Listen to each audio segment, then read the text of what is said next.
Hello, good evening, and welcome to UPfront. Now, tonight we put a spotlight on the Institute for Statistical, Social and Economic Research verdict on the latest developments in education, health, sanitation, employment, and other social sectors contained in the latest issue of Ghana's Social Development Outlook. After this break. You welcome back to UPfront. My name is Raymond Acquah. Now, fresh data released by the Institute of Statistical, Social and Economic Research has revealed a troubling decline in net enrollment rates at the primary and junior high school levels here in the Republic of Ghana. This is despite the successful implementation of the free senior high school program. These statistics have raised serious concerns about the sustainability and effectiveness of our education initiative in general. ISSER is now calling for a national discussion on the financing of the free SHS program, stressing the importance of balanced funding, collaborative efforts, and enhanced monitoring and evaluation.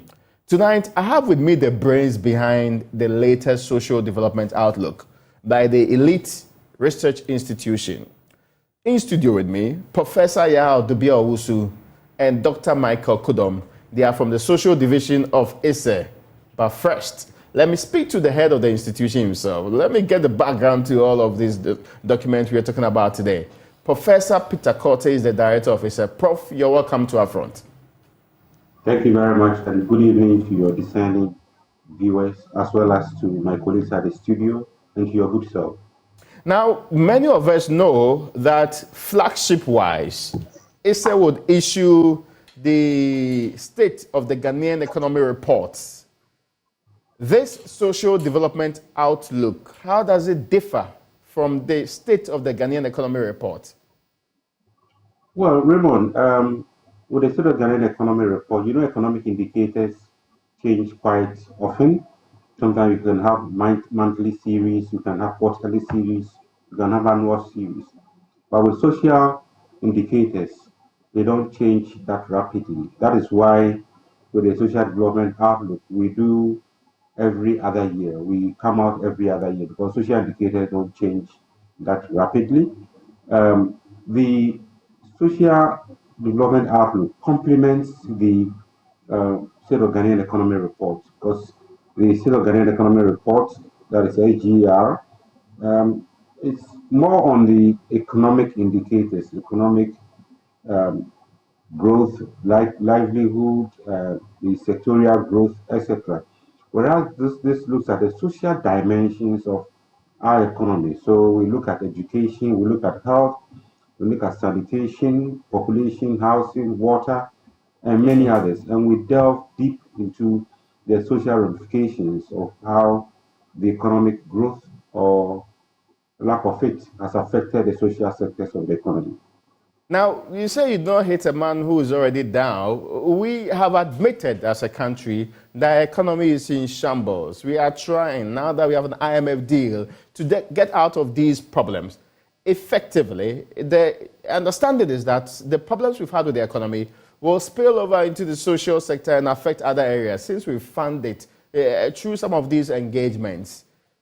For those who think this is a bad time to do any assessment of the social sector, is it the first time we are putting out a social development outlook, or is one of the reports you've consistently been putting out? Well, this is something we put out every other year. We started since 2012. So I must say this is the 6th edition of our report. We're not just coming out because the economy is not doing well and we are coming out with a report. We continue to do this since 2012. Last year, we didn't launch in Accra. We went to Winneba to launch and disseminate the University of Education, to be precise, to launch and disseminate the findings. So, in addition to these two flagship reports that ISSER produces, we also have other individual researches that we carry out to inform policymaking, to inform stakeholders as we speak. It is also important to note that even in the IMF program, you will notice that the emphasis is on not hurting the vulnerable, the poor. So if you look at the IMF program, the report, you see attempts to continue to affect the lives or the livelihood of the poor. Social indicators, social dimensions, social aspects like free SHS are all mentioned in the health, education, and all the key social sectors are very prominent in the IMF deal. Now, I know that you particularly have been very critical of the free SHS program. Indeed, you have had calls to call for a review of the program so that it meets emerging times. A similar call is made in this document, which is quite clearly the call for some form of a conversation or a dialogue around the future financing of the free SHS program. In a sum, is it your understanding that even though government has admitted some form of review in the IMF program, we still need this dialogue for the wider population of this country? Yes, you're very much right. Not don't know whether the word critical is the word, but I thought the free SHS is a good thing. An educated population is certainly better than an uneducated one. So I fully support the free SHS, and I believe my colleagues also do, and many well-meaning Ghanaians support the free SHS program. However, we think there are some aspects that need some kind of review. That is why we always call for some direction, one way or the other. Free for all, without means testing, it will be quite difficult. It puts a drain on the national purse. Perhaps we need to start a conversation as to how we fund it and fund it better than we are currently doing. But I must say, we strongly support the free SHS, and we think for every program, every flagship program, be it planting for food and jobs and all that, it needs a review. Every program, when you're doing something, you ought to sit back and reflect and assess it and see where you are doing so well and where you are not, where there are some areas for review or repairs or critical support, you do so. So we are not totally against free SHS, but the issue we see here is that if you put too much funding into free SHS at the expense of other forms of education. So, for instance, the basic education, we've seen a decline in net enrollment. Of course, as the economy in general suffers or struggles, people would rethink rational behavior. Parents will withdraw their children from school to go and support them in the farms, in the marketplaces, etc. When school feeding is suffering and children are not getting enough food in the schools, they might not attend school, or some will withdraw and not come at all. When capitation grant is not available as and when needed on a timely basis, again, rational agents will react. So what we are calling for is that, yes, we've seen a decline in net enrollment, but it sends a strong signal that perhaps what is happening in the general economy, the funding challenges, is also translating into financing this very core and important sectors of the economy. Then the need for review, the need to support the basic education, so that we strike a good balance. We don't just support free SHS, but also support the basic education sector. That should be an interesting point, but I need to explore that in studio with the authors. I'm very grateful to you for joining us this evening. Professor Peter Korte is the director of ISSER. But as I come to the report itself, my guest, I mentioned them earlier, Professor Yadobi and also Dr. Michael Kodom are in studio. They are part of the people who wrote the report. They basically took time, went through it, and put together, so I can query them on the report. They are basically the people who are the brains behind it. You're welcome once again, Prof. and Doc. Thank you. So I hope you are doing well. Yes, very well. So, I started with Prof. and asked the question. The presumption is that, well, we are already down, so many things will not go well in this country.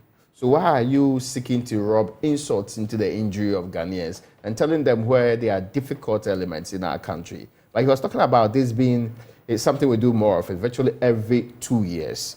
You take sectors, review them and assess them and give us an indication of how we are doing in these sectors.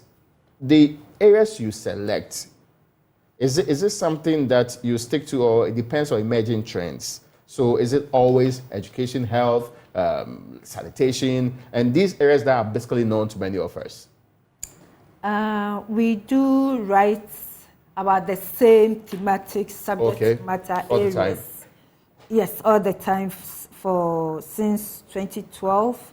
These are the very broad areas of our social fabric: health, education, governance, housing, energy, environment, population, water and sanitation, and then social relations. So we've always written about this, and we think that if you put these together, they cover about all our social fabric in Ghana.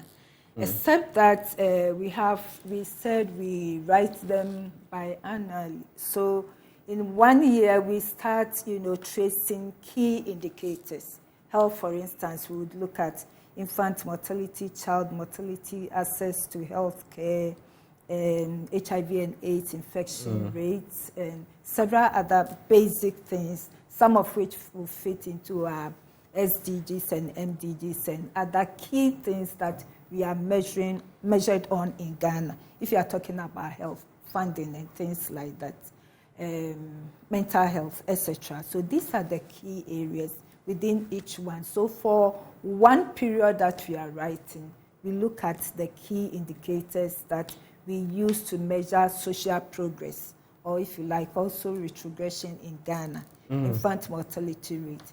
Last year it was this. The next 2 years, have we made progress? Have we not made progress? Maternal mortality, child nutrition, breastfeeding rate, etc.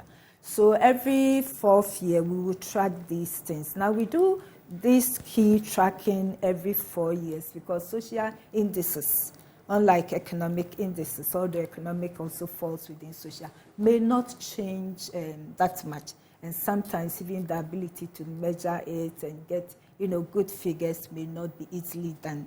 So we track them. 4 years ago, the maternal mortality rate was this. The next 4 years, which is this year, where are we? Are we making progress? Are we not making progress? Then from this year, the next 2 years, we also look at some thematic areas of interest within these broad areas of our social fabric. So if you take health, at a point, we looked at access to health care. Last year, 2 years ago, we looked at HIV and AIDS because it was in vogue. Not HIV and AIDS, COVID-19. Because COVID-19 was so much in vogue, and etc., etc. A colleague looked at the Ghana Beyond Aid, for instance. So these 2 years, we'll look at these specific development indicators and track them to learn about progress or otherwise. And the next 2 years, we'll look at key issues that stick out within this same broad area. So we always look at health, governance, etc.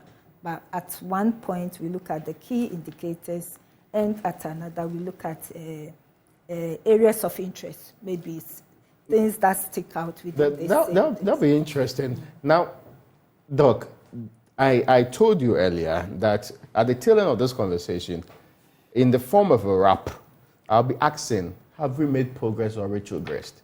Within that, would it be fair to ask you that question? Because if it's a tracker, it certainly must come with some conclusions and basic assessments, right? Yeah. So generally, in some areas, we've made progress, but in some areas, we are not making good progress. So I think when we started talking, we were looking at education, and we made strong point that when the free SHS policy was launched, we made good progress in the area of secondary education. But it appears we have taken our eyes off basic education. And like you rightly asked, Prof, the net enrollment doesn't look good. And if you check that's what I need to ask you now. Your report says trends in access to pre-tertiary education, while the net enrollment rate at the SHS increased significantly from an average of below 30% in 2017 to a high as 70% between 2019 and 2020. That of JHS level since 2017 has been falling from 50% to an average of 45% in 2020. Now, why do you compare the two? That's the question I'm asking.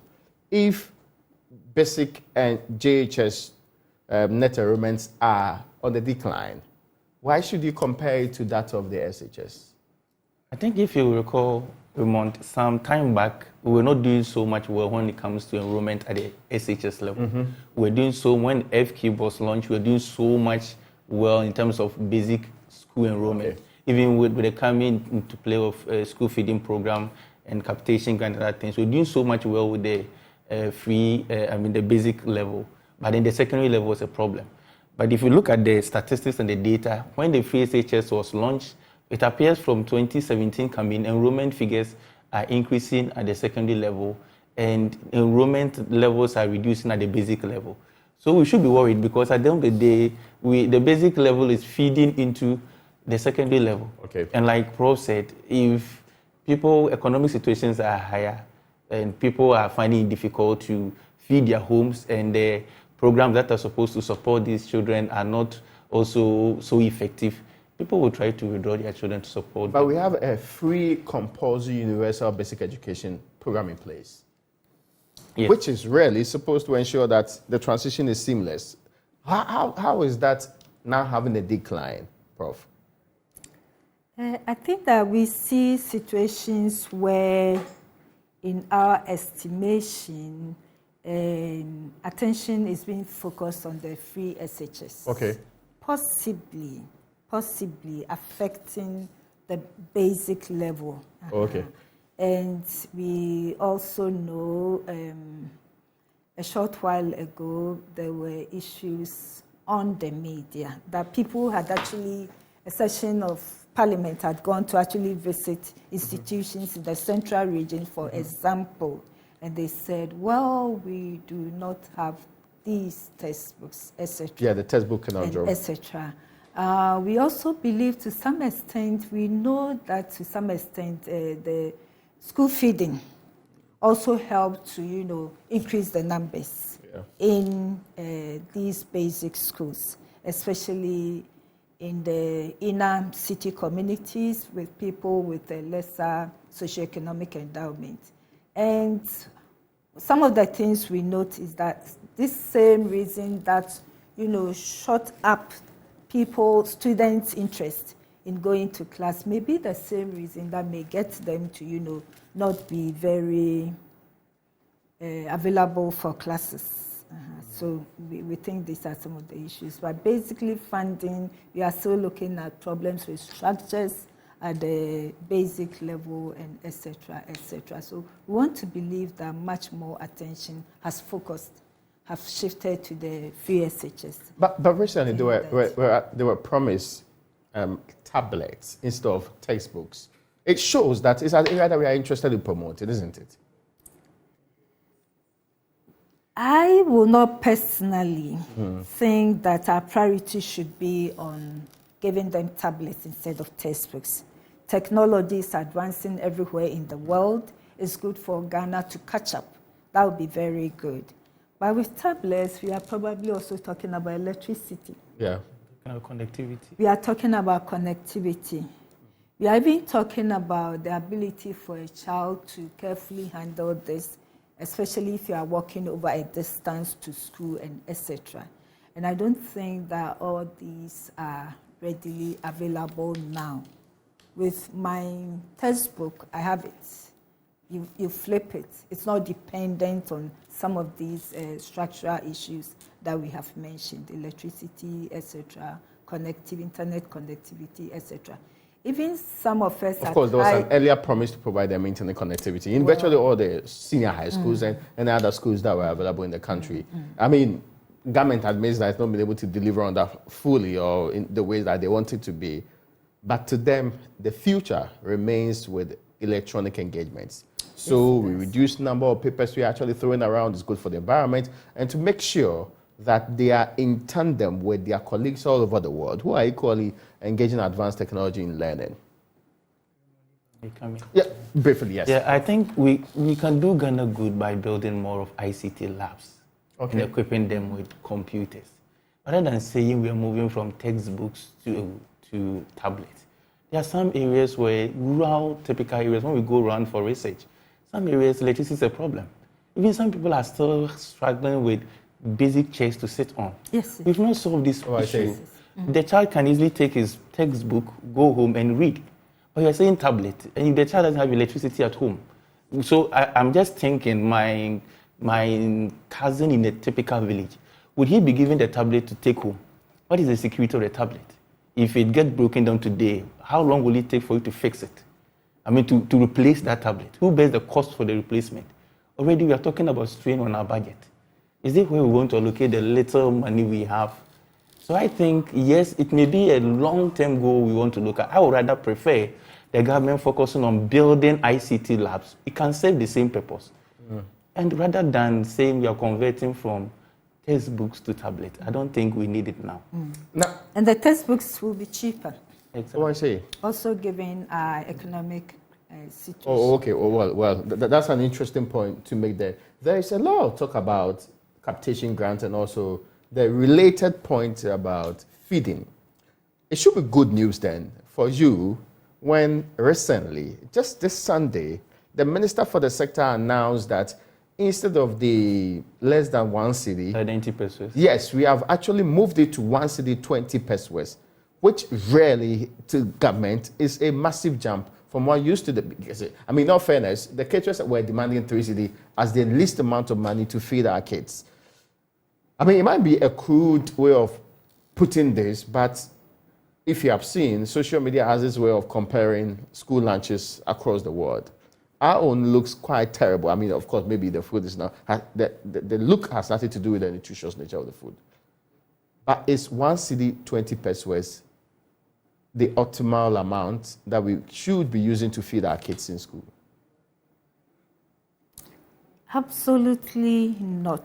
I think that we need to very much appreciate the jump that the government has made from 97 to about 1 cedi 20 pesos. That would be a huge jump, especially also cognizant of our current economic situation. But when you look at the realities, how things sell in the market, etc., and we're also looking at the fact that these caterers, they have to earn a living from what they are doing. They would be employing people. The Bible says that a laborer deserves his or her wages. So that money is still not enough. The money is still not enough. The money is still not enough to give a nutritious food. Because we started with the concept of a nutritious food for our children. So that even if back home they couldn't afford much, one nutritious hot meal a day would be good. But I don't think that given the present situation, whether it's in the rural areas, whether it's the urban areas, that money, although very much appreciated, is able to deliver a nutritious food for a child. I just finished teaching a class where we were looking at this within the perspective of functionalism. What roles do people have to play, the government, etc., etc.? And we found from the literature that the initial concept was that about 80% of the food that goes into the school feeding must come from within the communities. Oh, I see. Must come from within our local food products, ingredients. So if you take the Kwai Bibrem Achim area, Kontombe, you should go and find it, and etc., etc. But the literature that we just reviewed in my class says that right now we have less than 20% of the foods that go into this school feeding coming from our local food products. So we are importing or getting them food from other areas? Yes, a lot of imports and etc., which doesn't help us. Which is more likely to be expensive anyway. Yes, far more expensive. So you ask yourself, where did the dream of looking for 80% of these food from around us, what happened to it? So that if you are talking about tomato producers in Akumadan, then they would also benefit. And the issue of a glut which gets rotten because our big market mummies would rather prefer Novrongo, which basically means going to Burkina Faso with all the troubles. So I think that we need to go back to look at the initial, indicators that we wanted to put into this school feeding program, whereby if we worked hard on resourcing the food from within our own communities, enclaves, our farmers, our market women, our distributors would also gain better. It's a very interesting point. In fact, frankly, I knew that the conversation was that, well, we're going to, but I didn't know we had abandoned it completely. Yes, we reviewed the literature and presented it as a class project in my class right now. Social theory, theories of social change, looking at functionalism, and the school feeding program as a function of the government of Ghana to all of us for our betterment. But are we achieving what we planned to do? No. Doc, there's the conversation, and of course, because school feeding is the conversation we are having right now, about we taking on too much. So we also had plans of selecting some schools to commence this project with. Have we expanded beyond our capacity and capability when it comes to school feeding? Well, I don't have the statistics to show whether we have expanded or not, but I think that if all public schools are covered, education, building of human capital is very key to our development. Yeah. So for me, I support every initiative that goes with giving access to school children to have quality education. And like the literature has shown that there is a linkage between providing meals and enrollment. Oh, okay. So for me, if all schools in Ghana, especially those with the deprived communities, are covered, I'll be happy. So for corruption. You say? Corruption. There is also, in fact, the World Bank was recently concerned that they were not going to put as much money they had done in times past into our school feeding program if it continues to be bedeviled by corruption. We've heard of the partisan and politicization of who is a caterer, who is likely to be providing the meals and all of that. Is it part of the difficulties we have locally with the provision and the quality issues that have been discussed? Corruption has been a problem with every fiber of our society. Yeah. School feeding is not the only aspect. Almost every sector of our economy, when you talk about corruption and how it affects health, how it affects even water and sanitation, how it affects every sector, especially our political systems and the policies and how we implement it, is a problem. So I totally agree with the corruption may be a problem, and we've had news and news reportage and some of the messages you've put, reports you've made to show that when a particular political party is in power, its people we change caterers. Exactly. So, and these things doesn't help. It appears as if the winner takes all approach continue to affect us. So indeed, we need to do something about it. And I mean, we were told corruption will be nipped to the bud, but it appears it's still there. So we need to deal with it. I mean, beyond corruption, something interesting also just cropped up in my class, and it was, I'm so happy that because we just finished talking about it in class. We looked at a couple of other factors to do with our social and cultural ethics as Ghanaians. Very fundamental. One, why are we feeding teachers? As part of the school feeding program. As part of the school feeding program. In secondary schools, why are we feeding? So this school A may have about 200 teachers. And we are feeding the teachers part of the food that is supposed to go to the children. Is that a reason why? I don't think that the original idea was to feed teachers part of the food. So because and we are I would providing imagine, food. I haven't seen it, but I would imagine, again, talking about cultural ethic, that we would cook a richer food for these staff, the teachers. I see. And give poorer food. So our cultural ethic comes into it. Can we wean off other people who were not originally planned for in this? And looking at it, there's the age-old problem where we have caught this matron and that driver of this secondary school time and again, from this government to previous government to current government. And sometimes we politicize it. That woman over there was caught because he belonged to the other government and he now wants to sabotage the efforts of this government. And in this school here, Koforidia, that school, etc., we have caught the matron with several thousand bags of granules, rice, this, that, cooking oil. It comes into the news. We don't hear again what happened. And this has been an age-old problem. We also are aware since time immemorial, even the staff who are cooking the food in the kitchens, they eat as much and then they carry as much home to feed their families and etc. We know about that. Some of my research have said that over and over again. What are we doing as Ghanaians to correct this? Because I'm not sure that whatever budgeting, World Bank, etc., took cognizance of this cultural ethic, some of which borders into stealing and corruption. As part of it, we were going to provide food for vulnerable children. Why do I, as a teacher, come in and I'm served with the same food? But you may know, it may be out there, do the policymakers and the people who are supposed to supervise and perhaps monitor the schools know about some of these problems?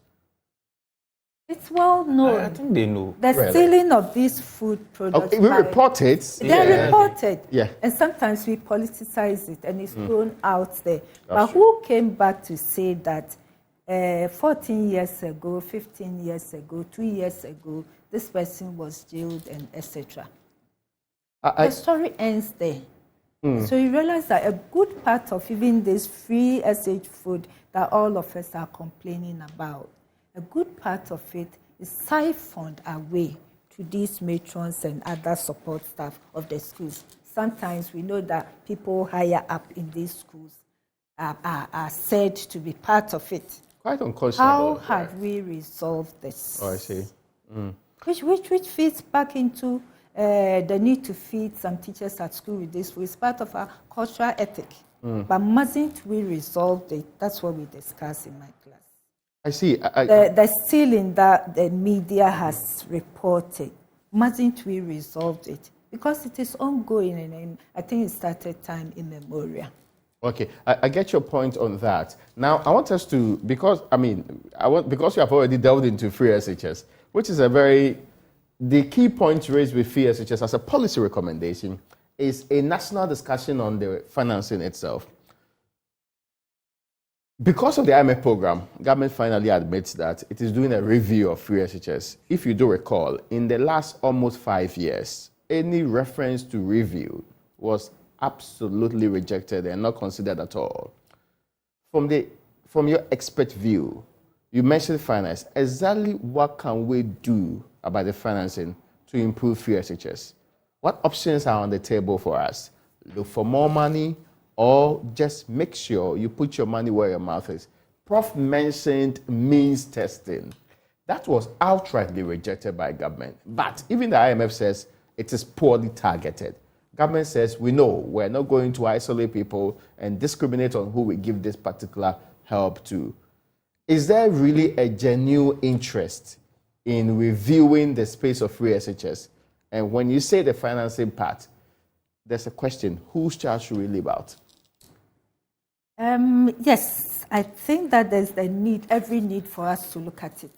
Over the years, some key economists, like our own Professor Ernest Aiti, have thrown the idea out there. Let us look at the financing. Let us target. Whose child should we throw out? We have talked about the ability to use statistics to, target. Okay. But apart from that, we can a little loosely say that maybe university lecturers, we shouldn't take your children in for free. You're not Ghanaians? We are Ghanaians. You don't deserve or not just social us, maybe programs? people at certain executive Oh, okay, so income levels. etc. So income levels.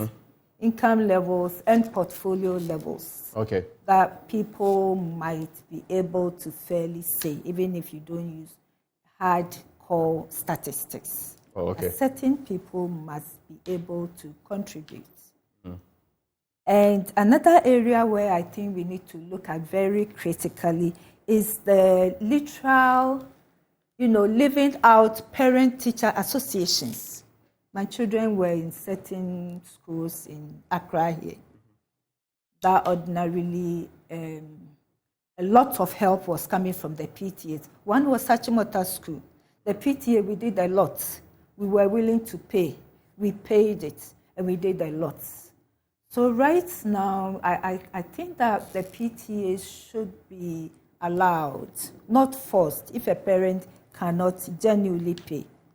But people should be very interested in supporting the efforts of the government. And the government should be willing, from the other hand, to make room to be supported, because the government is unable to provide everything that we need.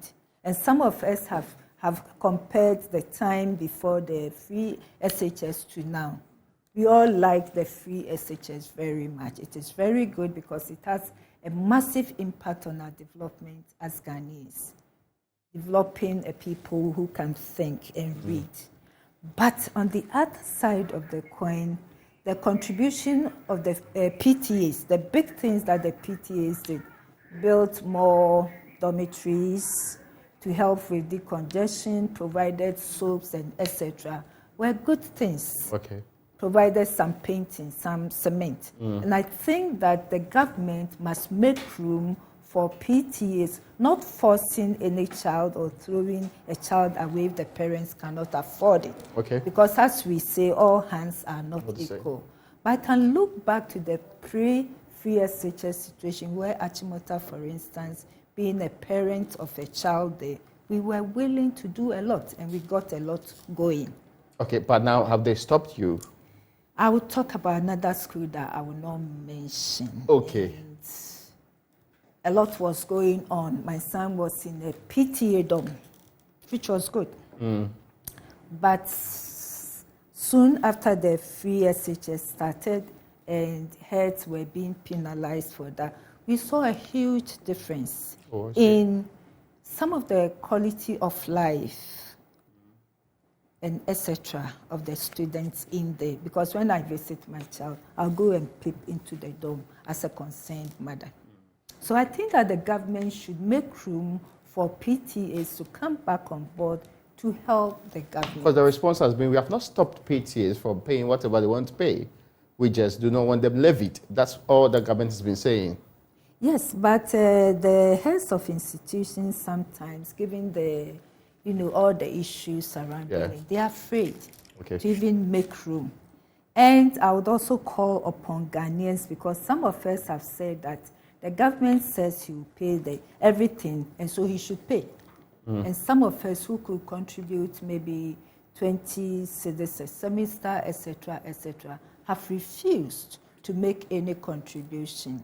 Now, there's no way anywhere in the world that the government can provide everything free. And therefore, we need to go back to push ourselves to be willing to contribute whatever iota of money that we voluntarily can provide to support our children. Now, the point that many people would have asked about this particular policy and the conversation that's happening is that, won't it defeat the purpose if parents are asked to be part of or do contributions, even if it's voluntary? Won't it defeat the free SHS policy, which is being touted and policy-wise being the biggest intervention that government talks about consistently?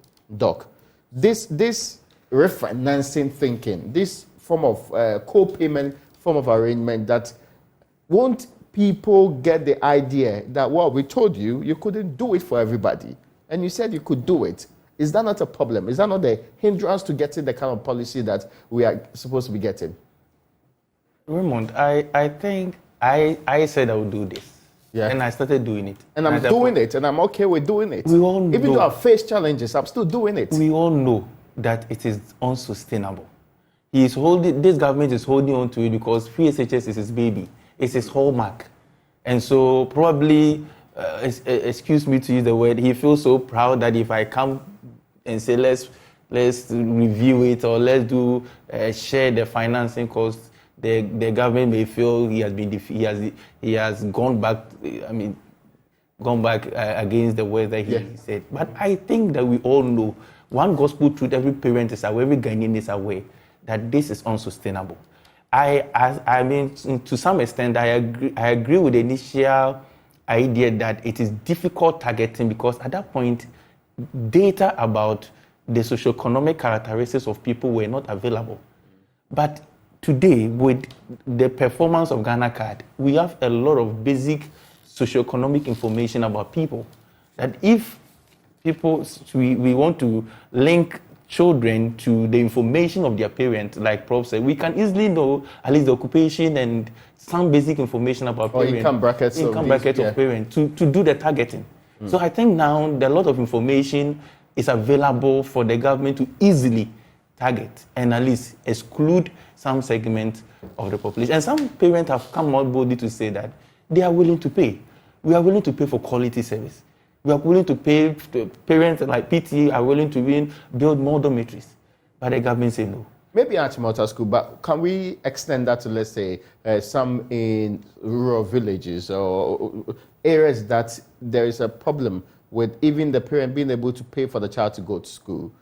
So exactly the idea of the target, that not every city, not everywhere can we say, I mean, certain areas, certain regions, certain communities can be exempted. Certain schools can be exempted. But if parents are willing to send their children to certain schools, do certain kind of courses, you must be willing to support government in that light. It's not easy for you to say, as academics, as very distinguished research people, you do not have to bear the brunt of being seen as going back on your word in the policy implementation space a year to a major election, where one of the flagships you are spearheading big time is free SHS. Yes. I mean, I want you to understand the position that the people who are making some of these decisions, they are in. Yes, I totally agree with you. From a political lens, it will be unpopular to say that you are opening up. You're opening up. But for sustainability purposes, I think it's high time we do the review.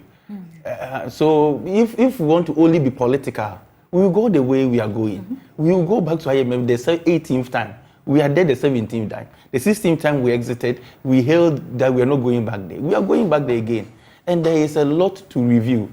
And I feel that it's time we put away the political lens. And at least for them to listen to experts, listen to all what the experts are saying, and for once do the right thing. Else, if this government leaves power, the free SHS will collapse. Well, and there's life beyond the next voting time. I get your point. We should look at the broader interests of what is good for Ghana, for now, for the next 5 years, and for the longer term. Prof, I'll come back to you in studio. I really feel that this will be the last comment we make of the situation, because I want us to move to health in a matter of seconds. But I understand I kept you on hold, Professor Peter Korte, for all this time. Forgive me. I just really need to take your final words on this particular one. I've heard your colleagues make very bold declarations about what we should do going forward. I mean, yes, we basically have a very tight corner that we are in now. At the end of government's own review, what do you expect should be the outcome of that engagement?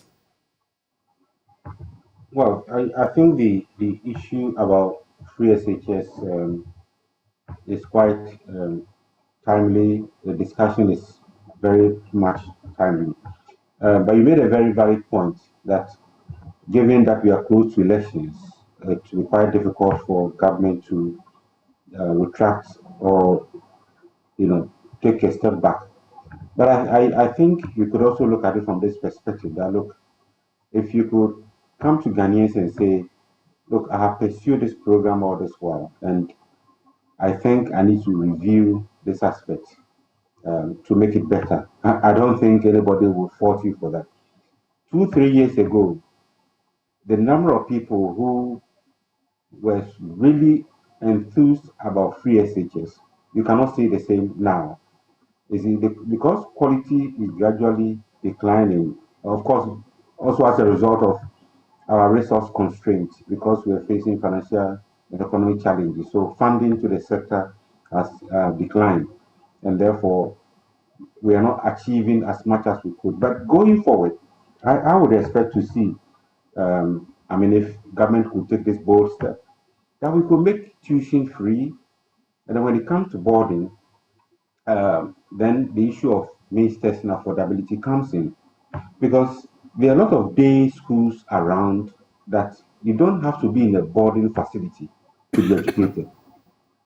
Some of us went to day schools, and it didn't stop us from becoming what we are. There are some areas, of course, where you don't have uh, schools and people need to trek. Therefore, the boarding facility is important. So you need to review the whole system and ensure that in some cases where you don't necessarily have to be in a boarding facility, you don't send people there. If you insist, then you pay. And then there are many who are willing to pay. Going forward, I expect more structured way of ensuring that the PTA contributes. We did so much at Achimota School. We were able to pave their compound, we were able to give them boreholes, we were able to even give them a computer lab, um, generators, you name it. PTA did so much. Then it got to the point where the heads were basically, whether you say they were afraid or they were not comfortable, and some who could pay decided not to pay because government said it was going to pay. So the whole system, free riding started setting in, and it became difficult to support the program. But I don't think we should trade uh, quality for quantity. We have to be careful. If we can afford, let's look at quality and try and make the program successful. It is a brilliant program. Educating the masses, educating the populace is the best thing you can do for your country, and we support free SHS. However, we think a review is imminent. Thank you. I need to move, Prof, if you had anything to say about free SHS, because I wanted to move to health immediately, because my time is almost up, so I needed to now bring in the access to the health part, which is interesting. But if you have something quick to say about the free SHS before we move on. I will just re-echo what my director said. I 100% support the program. If you look at health indices, there's a very important link between people who have been educated from secondary school and above and better health. Okay. Better assessing of antenatal care, delivery with trained personnel, better nutrition for their children, etc., etc. So that's an important link. You can look at the series of Ghana Demographic and Health Service, and you see that link established. Secondary school and above, much better health indicators for the mother and for her infant. So secondary school education is extremely important to me as a social scientist. And so I support the free SHS. But I think the government should maybe come out to say, maybe eat a humble pie and say, I cannot do it all. I need help. Invite other stakeholders. And the targeting, way back when I was in secondary school, they were able to say that this person, that person, that person, your uncle or your grandfather or your mother sells this much cocoa. And so based on the quantum, we are going to give you Ghana government cocoa scholarship, some of which I got because of my grand uncle. We should find some way. Somebody someday is willing to pay, PTAs can help, etc. The government should encourage other people to come and help fund free SHS for improved quality. Well, I hope some of the listeners to this one, because this is based on expertise, very competent people saying, let me switch to health. And because I have very limited time left, it's not surprising that there is a disparity between the infrastructure availability between rural and urban areas. But it is quite startling that up to 73% of residential structures in rural areas do not have a health facility within 5-kilometer radius, compared to 24% of those in urban areas. Okay. Some will say this is the perfect reason why we are having Agenda 111. Well, government has extended the implementation of that from 2022 straight to 2027, some 5-year extension. Would it further aggravate this disparity, or we can still make room for it? I think that it will improve access. And we have several different types of access. Okay. So in this aspect, we are talking about geographical access, where the expectation or the good indicator is that within 5 kilometers radius, people must find a health facility that they need, at least for some basic care. So I am also all for the Agenda 111. I think that it will improve geographical access because we have a lot of our people, the specialized people, doctors, etc., pharmacists, centered mostly in certain areas. Okay. A huge percentage, of course, also because some of our medical schools are here, concentrated in Accra, Tema. And then after that, some 30% about Kumasi. And then, in some of these northern regions, you may have as low as 5% of our people. So in some of these northern regions, you may have about 70,000 people to one doctor. And that is not good. So different kinds of access, but Agenda 111 will improve the geographical access. And there's also the idea that when these institutions are built, we will certainly furnish them with qualified personnel. Is it a worry to you that we will take a longer time in building them? It is not a worry to me. Given our current financial difficulties, I believe in being realistic. I believe in taking our time to, it's like you are playing spy. You need to carefully, target and move things at where they need to be for a better Ghana. I don't think we need to rush about it. I support the need to, retract our steps and to, space this up. Over a longer period of time. Yes. If you come to the health, mental health, for instance, the immediate past director or CEO for mental health have said, hey, I did a personal one-on-one interview with him. He says, we are not calling for putting mental health, these facilities everywhere.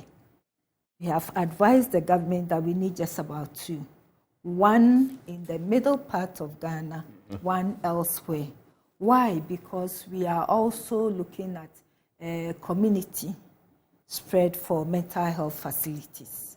We are looking at having regional hospitals, having mental health wings.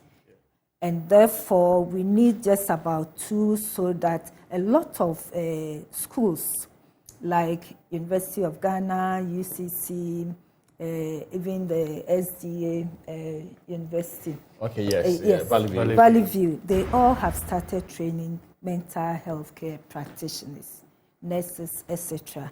And therefore, what they need is for these students to be able to go to different places, these key institutions, to go and have training. Otherwise, everybody is coming to Pantan, everybody is coming to Accra. They are signaling me that my time is up.